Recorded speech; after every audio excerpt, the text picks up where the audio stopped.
We got our hands on some prime Geof Darrow art that I had never seen before in its kind of just black and white, glorious, oversized form that we're going to be sharing with you all today.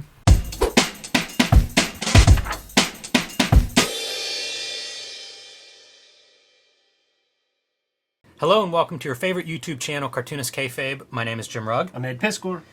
And before we dive into King Size Big Guy and Rusty the Boy Robot, I want to welcome first-timers and let them know we are a daily comic book YouTube channel with over 1,600 videos in our back catalog, and you can search for those by title of your favorite comics or your favorite creators on the Cartoonist Kayfabe YouTube homepage. I also want to let everybody know that we have a Cartoonist Kayfabe Patreon, and if you are a King Kayfaber, that's our top level, you are actually sitting in on the recording sessions. It's becoming one of my favorite features of Cartoonist Kayfabe, this live studio audience, and you get probably about an extra episode's worth of material across the recording sessions each week, as well as access to all of the videos first, which will give you a leg up on the Kayfabe effect. Whenever we cover a book you want, you'll be the first one to track it down before the prices go up or the copies disappear. I might even say that it's the King Kayfabers who put us onto the King Size Big Guy, because we knew that the big hard-boiled was a thing. We just never had it, and we did a video on Big Damn Hard-Boiled.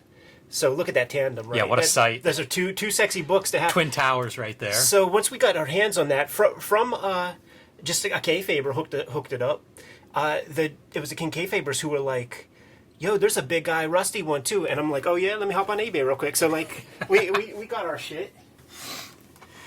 I feel like the King Kayfabers could be giving and taking away, as they may be the first ones pulling these off of eBay and secondary markets. Because I also have looked for these. Not easy to find these books. I used to see one on the shelf I think it was at Phantom, and once they disappeared, it seemed like the prices really skyrocketed. But as you say, Ed, we started with Big Damn Hard Boiled. I was so impressed by that I got pretty eager to see this one. Absolutely. You see this stuff? He uses microns. And he's able to get a thick and thin with his microns. He gets so much movement out of these semi-rigid tools, and I think we're going to see a lot of that in here. It's really impressive, like when you see the line actually taper, to a point, and yet it's that heavy of a line. Yeah, it's kind of shocking to get that range out of a micron. Yeah, there is the brush pen one that he will use also. This is the way to look at his work. Oh, man, definitely. And one of the things that stood out to me whenever I started looking at the Big Damn Hard Boiled, it almost looks like different art. It's very revelatory to me to see it at this size. Yeah. And also without color, without words, you just really can fixate on the magic that Geof Darrow brings to these pages. Absolutely, man. Like as a drawer, I mean, second to none. He worked at the Quaker Oats factory and cites that with just his sort of observational ability to draw kind of workable looking machinery and stuff. I think we also say this about various artists is you think of what it takes to draw a control panel versus what it takes to draw some sort of organic mass coming to life and forming a monster. It's two different skill sets. This is something he does often, and it's really such a strong note, and something that I've been making note of a lot lately is, it's a static art form. It's drawings on paper. So at any opportunity for him to convey motion with liquid, he will take that opportunity. That's interesting. That's a good note. I was admiring like the directional devices, right? We get to the end of this panel, two sets of eyes guiding us to the next page. And the architecture, man, look at these city details. Imagine drawing all of that. Well, sort of architecturally sound, well measured out. I mean, it's that obsessive down to like the millimeters. Yeah. It's almost the Alcoa building downtown with those windows, very distinct. Yeah, and then chaos on the ground, the carnage. Much harder to draw than you think. And you can actually see the tiny little bodies on here. There must be 50 figures coming out of this tower. There's wind is blowing a certain direction, and you really feel the power of that. And it's all line. It's not any kind of splatter or brushwork that can create an expressive thing. It's like, no, these are deliberate lines that he put on paper. And keep in mind, he put these lines down twice because there's a pencil version of all these pages. Yeah, that's wild. He uses this weird, like, I don't know about on Big Guy, but on Hard Boiled, I saw an original Hard Boiled page when we were in Tokyo. This one guy, Yoshi, has it. And Geof uses, like, he learned it from Mobius. It was like this, it's thicker than vellum. It's like a plastic kind of paper. It's almost like you can't even rip it, almost like a Tyvek type shit. But he inked on top of that stuff so that you could see the pencil work through it. It always stands out whenever Geof decides to put some black on the page. It's true. I was admiring how much this is like your intestines, Yeah, as they're being swallowed. Yeah, I was thinking like a brain. Yes. Yeah, great textures. It's mind-blowing seeing this stuff at this scale and just seeing how many different textures he can bring into pretty simple line art. And you can't take this stuff for granted. Like, you look at it just as a form of entertainment and you get dazzled, but as an artist, it's like we're seeing these cars all askew, but within the same kind of horizon and stuff, the same sort of picture plane, but turned around at all angles. It's hard to draw one car. Yeah, you got that right. Look, here's more of your liquid coming out and like splashing. Reasonably subdued version. Yeah. That one, man. It's more viscous. It's a what is that? A Newtonian liquid, like the ones that you know if you punch it, you can't get submerged. It's also wild seeing them at this size because I feel like I take in each panel rather than the page. Well, that's what it is. This is a celebration of artwork rather than, if you want to read a comic, go read the comic. But you see the variety. I notice whenever I read a comic, in some ways it bleeds together, these panels. As it should. Fair. But whenever you see it in this format, I just am blown away by the variety that he actually brings. And even things like the texture on the skin. Right. The claws are different than the skin. The forearm is different than the interior part of the arms. And by the way, like, he's known for having so much volume of line, density of line. But, like, his density of, like, the scaly textures and stuff, it's different than the way, like, Art Adams would do something, like, with a scaly texture. Like, he could have gone so much more, but like he knows where to kind of like stop it. Mm-hmm. To be a fly on the wall inside of the brain would be an interesting thing because there's so many decisions being made that you just don't know. And of course, Geof, we know, has spent quite a bit of time in Japan, and you get to see that in all the little advertising details and background details that adorn anytime you see a close up of the city. There'll be those kinds of details. Mm-hmm. He was taking pics, man, when we were out there. How about this is kind of what you said about the cars earlier, but putting gunships on top of that dense city. Yeah, unbelievable. And there's a use of black that you don't see that often. Yeah, framing a super close-up. I'm surprised that he doesn't employ black more because it is very effective as, I could see it as being a foreground or a background object.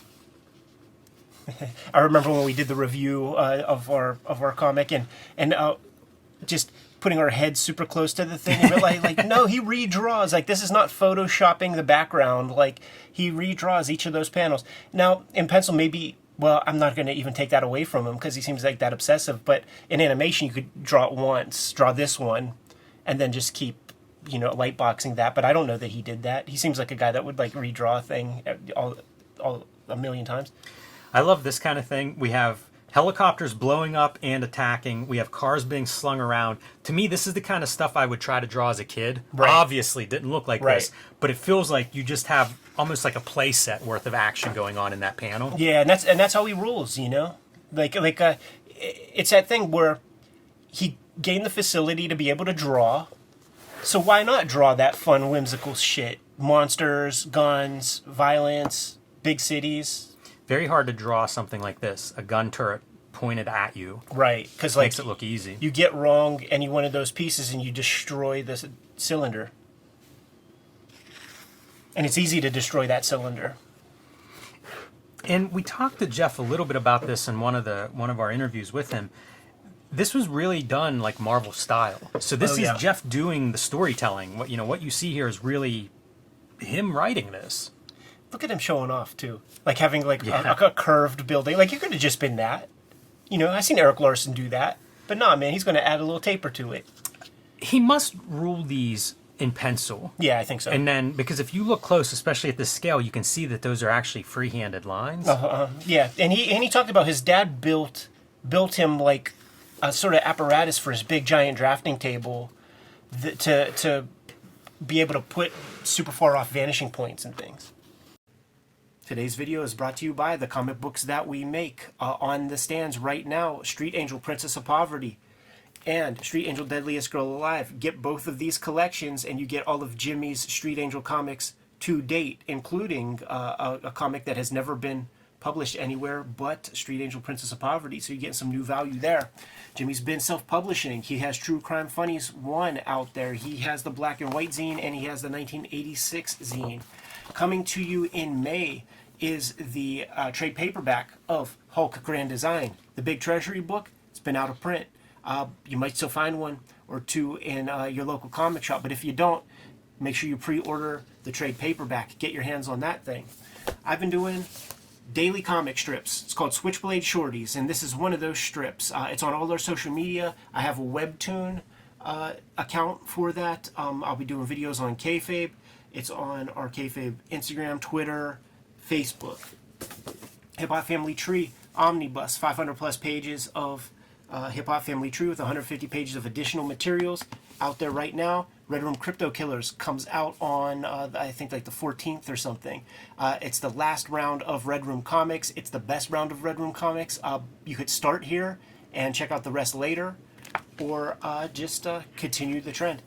And the X-Men Grand Design Trilogy trade paperback is out there right now today, collecting all of my X-Men Grand Design works. Now that we are done paying the bills, let's go back to the video. I also wonder if you sit down to a project like this and you start to think like, okay, I can do a close-up of each part of the monster. You know, the tail coming through the street, the aftermath of the carnage. He's very, deep. Very effective. Yeah, He's very deep. thoughtful as an artist. And I guess if you're drawing at this level of detail, there's probably a lot of time with the head down drawing and lost to your thoughts. There's some interesting, like, when you have, you know, spare lines within the smoke, that suggests color and translucency and stuff. So, like, he's thinking about a lot of stuff as he's putting his work together. And you are seeing some thin lines, man. Like, I mean, it almost like, you know, 0.005 micron lines. Yeah, it's wild the amount of tiny, like dots from that 0.005 micron on some of these teeth. Yeah. On the tongue. You just wonder, like, how do you know when you're done with one of these pages? Yeah. I guess you get to the 0.005 micron, and that's it. Once you've used that, where else can you go? Unless you go digital that you can zoom in on it, that's going to be the end. Rusty not doing too well. Yeah. Slap between the hands like you might a mosquito. That's really great perspective use too. Really drawing you into the drawing. And, you know, it all feels accurate. It sure does. Wonder what his morgue file is like. Yeah. Like, once again, when we were out there, he was taking photos. Like, he would go sort of disappear and go take photos around the neighborhood. But then also, like, while we're digging for comics and shit, he's grabbing, like, really ornate, like, gashapon little sculptural, like, turtles and birds and stuff. Like, stuff that looks really kind of accurate. Stuff that he could hold into 3D. So that studio of his, man, it's not all just comics. He's definitely got a lot of stuff. There it is, dude, turning on. Makes me think now, is his use of black a narrative thing? We've seen like 3 examples of it, I think, so far in this flip through. What is the thing that you would want to draw the least, man? How about a battleship? Like an aircraft carrier? Do you think this is an homage to The Dark Knight Returns? That famous cockpit? I mean, now that you say it. It's kind of the same, in my head at least, it's a pretty similar composition.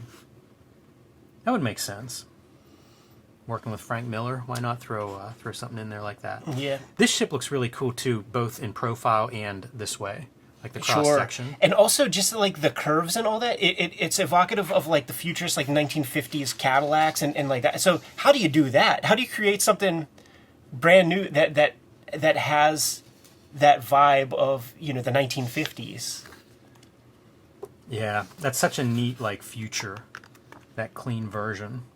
Man, and it's just all comes together here. You know, I think of talking to him about Akira, and you can see the love of Akira in an illustration like this. Yeah, that's what I was going to say. Even with that page that you suggest could be like a Dark Knight Returns thing, just knowing Geof, there might be some crazy manga influence, like reference or anime. This is another example of like how do you show motion? Mm-hmm. And you know, some of that's bodies. Yes. A lot of that is bodies, and they're fully drawn, and they're like proportionally correct. Right. You know, like the 6 heads tall guys and 11 heads tall guys, like all of that kind of shit. That's awesome. Kind of disturbing, but super awesome. I want to compare eyeglass prescriptions with Uncle Geof, man, because like mine are pretty heinous, and I just wonder how his compare. So iconic. Yeah, great perspective on that. That's a 3-point perspective with a vanishing point way up there. Once again, the cylinders of those missiles, you could fuck that up. See, with the clear line, there's no place to hide. There is no when in doubt, black it out, right? So he has to get it all right, and I think that's a personal challenge that he puts on himself when he's doing this work. You know, like if he's going to draw something, he's going to get it correct. It also feels very funny, right? Big guy's throwing these missiles. The best way to deliver these missiles, he's throwing them into his nose, and the building windows become speed lines. Right. It's such an interesting page. You know, in contrast to the organic shape of the monster in the foreground. Like, check out this perspective on the 2 missiles, right? And it is in perfect sync with the perspective of that jaw. You could fuck that up. Oh yeah. Yeah, very easily. That's very hard to pull off. But that perfect perspective is on display. Like, he does like cursive neon signs on the side of some of these buildings in perspective. Great letterer, incredible letterer, and speaking to the observational ability, like we've seen this, like where the explosion happens here and it's kind of fallen off there, but you don't often see people draw that. It's really beautiful. I slept on this work when it was first published. I felt like, oh, it's kind of aimed at kids, and you know, didn't even buy it right away. How stupid. The lines are so thin here that even in the reproduction on this size paper, they don't show up that well. Or maybe they do. Maybe they're that thin. It makes me curious to look at the colored printed piece, because I can't wouldn't be show surprised up, right? if you don't even see those. Right. All different monsters and stuff. Yeah, those monsters have been fun, because you'll see them sometimes like following the big monster in earlier panels, and it's so interesting, and some of them are a little bit goofy. I feel like, I've heard Geof say that, use the word goofy, and I feel like you'll see that in some of these characters. Some will be like 3-eyed monsters. It does seem like he's having fun. Oh, totally. It definitely comes across. And it also shades of some of the Shaolin cowboy fight scenes that we have seen since then. Having these, is this speed lines? Yeah. Is this speed line? That is like the line clear speed line. The Juiced Swart or the Hergé speed line would be just that single stroke. I remember it from in Understanding Comics, whenever Scott McCloud is talking about like how manga works and the speed lines of that, and then they show Kirby stuff where it's just the kind of like jagged marks from out wide, and then they show the European version and it was just that one single swoop line. This is amazing. It's choreographing this, using this car as like a battering ram, and he's swinging it like around and back and forth across these multiple panels. That's amazing. Again, though, those Shaolin cowboy fight scenes, that's one of the really impressive things is how well choreographed they are, even though it's so busy with characters.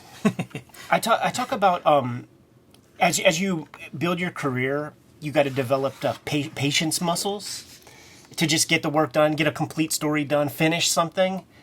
And you look at something like this, that requires ultimate patience, total patience. How much time is on this page? Here's the thing, Jimmy, because we've known Geof for 3 years at this point. We talk to him regularly, right? I will get a text of pencils at the beginning of my day, and that motherfucker will ink a page in that day.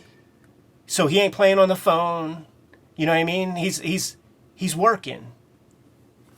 He might take breaks to hit the bathroom and change a fucking Shaw Brothers DVD or something, man.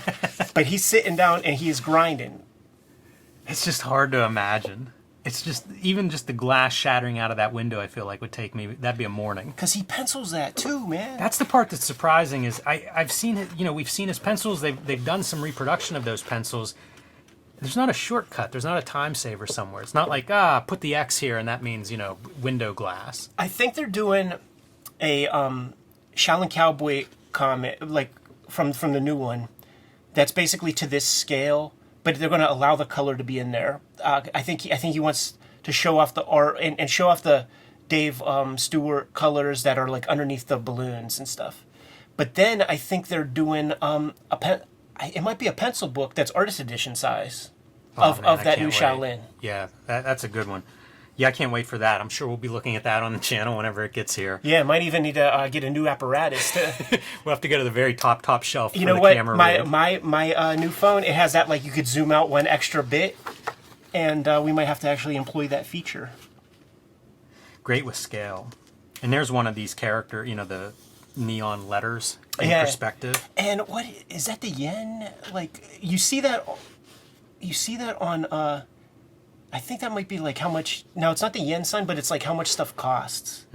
Because you'll see the number after that.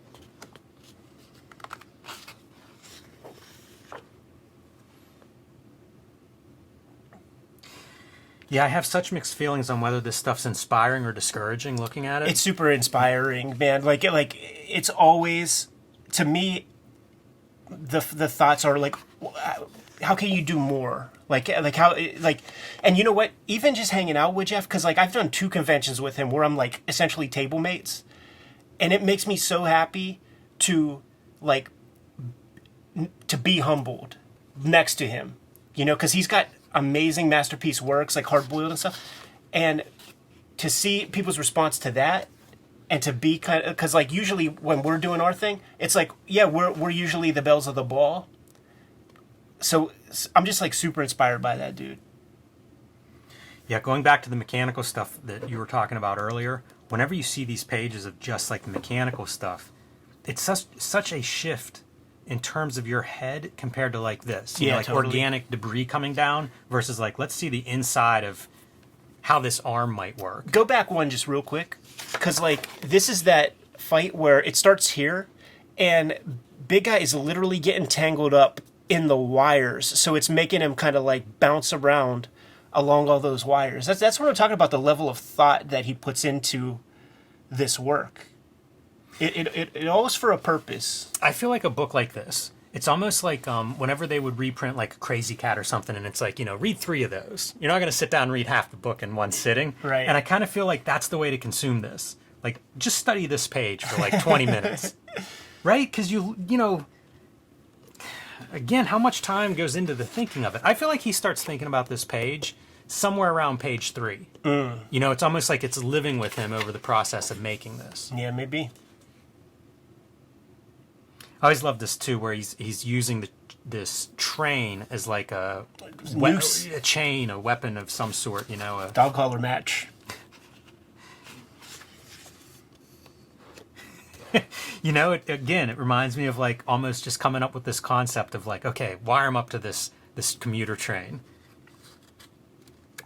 It's a great way to show off your depth. And then one thing Geof does really well is not repeating things. So I pointed out whenever we were looking at the front of these lit up letters, let's see them from above and behind now. Unbelievable. You could make 3D models out of these scenes. Yeah, it's all sturdy.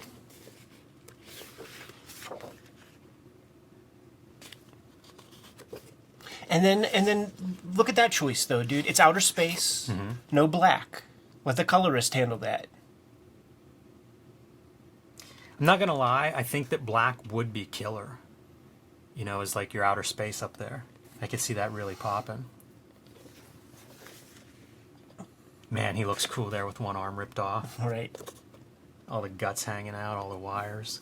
And they give him Rusty as like have Rusty. Yeah, just take him, man. He's a little nuisance. Super cool. Like seeing him do these kind of play with the border a little bit too. Play with all of it. The master domain. Mixed master done for scale. It's an early sketch of Big Guy. You know what I noticed flipping through here? There are several of these panels where the baseline is your bottom of your panel coming through here. It's probably a lot of Mobius, man. Yep. That's my guess. Oh, that's interesting. Drawing based on a sculpture. Going back and forth. You know, I'm sure the drawings are what inspired the sculpture, and then you get it back. Yeah, and I think that piece was actually the cover of the trade paperback.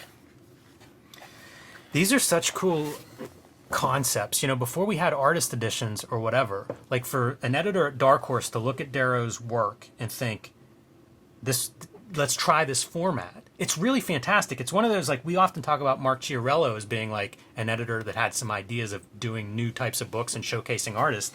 I think you could argue that these oversized line art editions, that's an editor that really recognized in Geof Darrow something special art-wise and was like, how can we show that special quality? And it's easy to imagine you're the editor seeing the line art come in. Right. You know, like, seeing that, you had to be just blown away. You see lots of comic book art, which would just make you appreciate this more. And then it's like, hey, there might be other people that would react this way. Let's put it out in front of people. Yeah, it's taken another bites of that apple too. It's such a massive amount of work on Geof's part that you don't want it to be a periodical piece, like a magazine where it comes and goes. It has its day in the sun and then it's done. So like you have to mind this a little bit. This is a kind of a work that requires more than one viewing. Honestly, like if this were just to come out today, I feel like it would still be turning heads. It's not like it's lost any of its fastball. Totally. Nobody's caught up to this. No, and like when Avatar Press and those guys like try to bring out like their Geof Darrow wannabes, they just capture the barest superficiality of what Geof Darrow does. They don't compose the work the right way. It's just the thick and thins and like the multitude of line, but they can't separate the objects as well as he does. Like when you see his work at this level, you see the genius in all its glory for sure. Yes. Good to go? I am. Kayfabers, like, follow, subscribe to the YouTube channel. Hit the bell so that we can notify you when new videos are available. And make sure you subscribe. I'd like to hit 100K in 2024 in terms of our subscriber base. The videos are brought to you by a number of things, but the most important thing is that you support the books that we make.